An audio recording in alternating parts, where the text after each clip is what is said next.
Hello, so welcome to our Capstone presentation. All right, so what do these things have in common? 10 integrated fixed towers, also known as IFTs, increasing presence of border patrol, checkpoints, construction of a border wall on the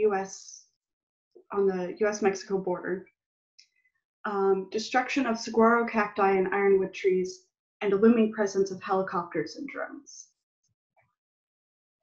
So the answer is all of these things are having a massive impact on the lives of members of the Tohono O'odham Nation. So I'm sure as you noticed, our presentation was called Eyes Above. So what is that?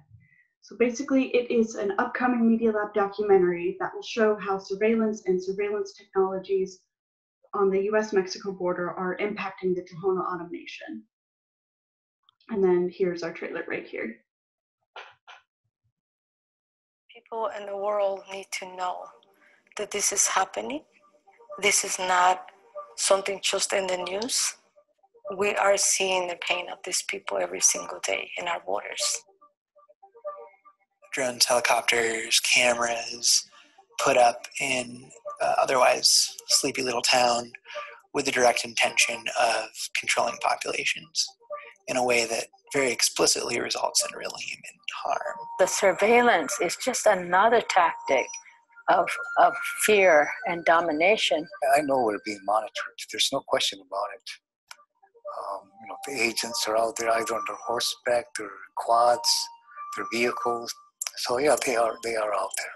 The Tucson medical examiner has yet to identify all of the body remains that are still there. We have no idea how many people have actually died on our reservation, people coming from the south to the north. All militarization, and it's all about how to militarize the space and do it in a way where they feel is fit. And for now, it has been the towers, it has been the wall, it has been Border Patrol, and it has been people infiltrating and getting information in different ways. So as far as feeling like I'm safe because of all of the surveillance, no, not at all. It feels ugly. It feels violating. And to understand that the culture is so important to us, and to violate that sacred space is another form of genocide.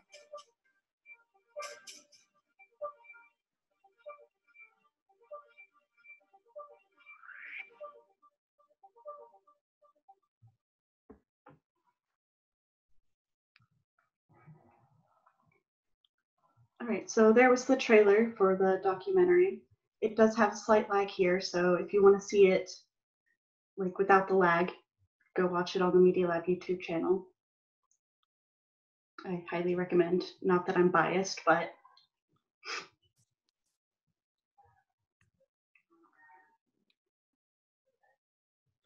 all right, so project development. So this was a really long process that we definitely didn't start anywhere near where we've ended up with this project. So I'm just going to kind of go through the timeline of how we got from point A to point B.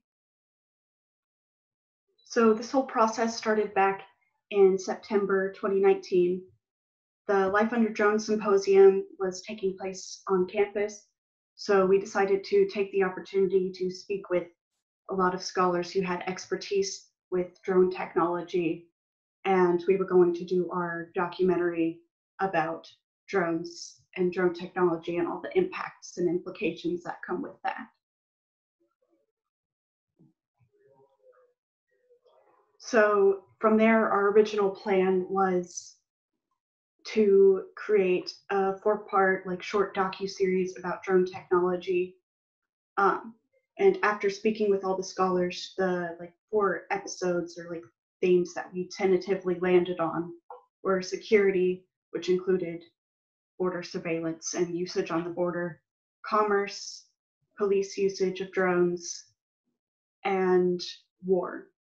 However, as time went on, certain angles didn't pan out.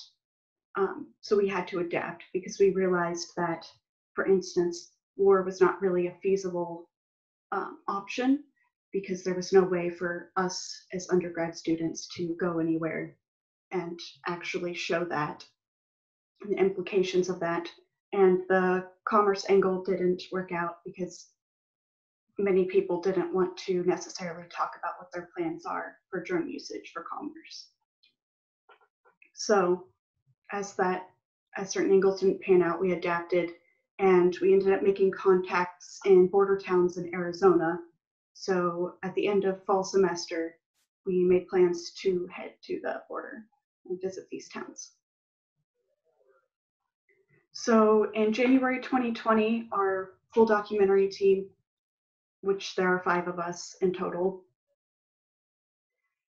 traveled down to Arizona to ask about drone usage on the border and how drone technology is impacting people's lives there. However, when we got there, we found out that no one was really talking about drones. Instead, they were talking about IFTs, ground sensors, border patrol, and checkpoints as some of the primary means of surveillance that they were under. And as you can see, us there speaking with some checkpoint monitors who were there, making sure there weren't any injustices at a checkpoint and stuff like that.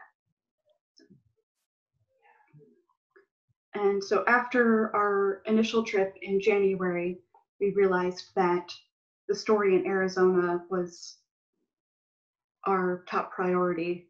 It was very important to go back. So in February, we returned to Arizona and we met some really incredible people, had some really interesting experiences along the way, and found the story that we realized isn't really being covered by the news media, which is how surveillance on the US-Mexico border is impacting the Tohono O'odham Nation. So we decided to explore this as our primary focus. So when making the film, we realized that there's 2 theories that are really relevant to what we're doing and picking the shots that we include, and those are gatekeeping and agenda setting. So gatekeeping theory was coined by Kurt Zadek in 1943, and this theory describes the ability of certain individuals to choose what information is shared with the public. So normally this is to maintain the quality of content, for instance, in news media, to make sure that the information is accurate and relevant. But this also means that certain people have a lot of social, cultural, ethical, and political power because they get to pick what is shared with people and what is not.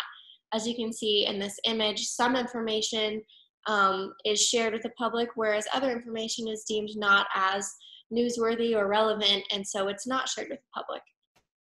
And as I said, it's really relevant in news media because editors have the power to decide what news stories will be published and allowed to be seen by the public, and what's newsworthy and what's not. In the same way, filmmakers choose what's included or excluded in a film. So for Eyes Above, we have the choice to pick from our hours and hours and hours of footage what is the most relevant and important information to share with the world. And that was really difficult for us to pick because we talked with a lot of amazing people with really important stories to tell. And this is really related to agenda setting theory. Agenda setting is the ability of news media to influence the importance of certain topics in the public's eye. So this theory was coined by McCombs and Shaw in 1977, and it relates to promoting public awareness of certain issues. So agenda setting describes how certain issues are seen more often in the news media and therefore are regarded as more important because we constantly see them and we're constantly reminded about certain topics. So other things may be less visible and therefore viewed as less important. And when looking at the story of the Tohono O'odham Nation, this is really relevant because nobody's really talking about the wall crossing through their lands or the surveillance technology on the border on their lands and how it's affecting their community. And it's a really unique and important story to tell, but people don't realize its importance because we don't really see it. So that was our goal with this film, was to bring awareness to the unheard voices of the Tohono O'odham Nation and to share their authentic story without creating a media spectacle. Being outsiders coming in, we wanted to make sure that we took into account everything that they had to say, and we wanted to craft a story in the way that they felt was authentic and true to their history. Awesome. So in looking at what is coming next, first of all, we have to finish our documentary. So basically, we had planned to finish our documentary by April and premiere April 27th at the Grand Cinema. However, obviously, COVID-19 happened and our whole documentary plan just got completely derailed. So that's okay though, because that's given us a lot of time to like really, really put in the thought and the research and the time into our storyboard and our editing. So it's been good. So we're currently in the process of drafting a new storyboard. So we had written a storyboard, we'd cut together a rough cut, and now we're going back through watching our rough cut and taking notes, figuring out what works, what doesn't, where we want to cut, and trying to cut it down to about half an hour in length.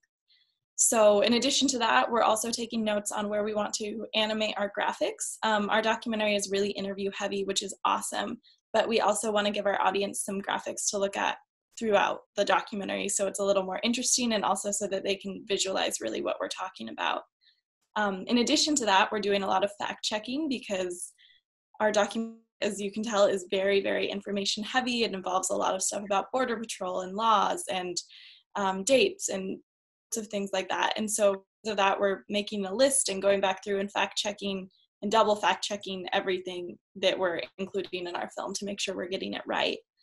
We also have color correction and final edits, and that's still coming up. And we are also drafting a narration. And so that's just we're mostly planning on using the narration to like piece together the parts of the story that might not make sense without a little extra information. And finally, we're also going to do a pre-screening where we present our film to a group of people who we've selected beforehand, and they sort of give us feedback and we make adjustments from there. So yeah. Okay, and we're also obviously going to premiere our documentary at some point when coronavirus makes that possible, or when the lack of coronavirus makes that possible. So right now we're planning to premiere our film in the fall of 2020 at the Grand Cinema in Tacoma, and we also hope to have a premiere of our film on PLU's campus. And for the premiere, we were really hoping to fly in some panelists who we have interviewed throughout the film. So one of them is Dora Rodriguez, who was featured at the very beginning of the trailer that you watched earlier in this presentation. She's such a cool woman, and we really, really hope to have her on our panel.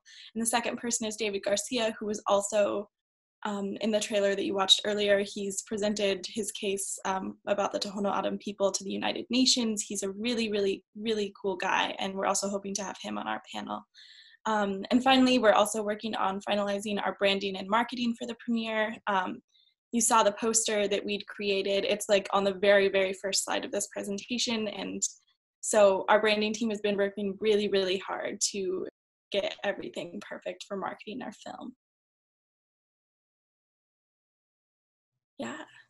And finally, we are hoping to submit our film to festivals. So we're kind of shooting for the moon with the first bullet on this list, and we're like, we're just going to submit it to Sundance because it's $40 and no one can stop us.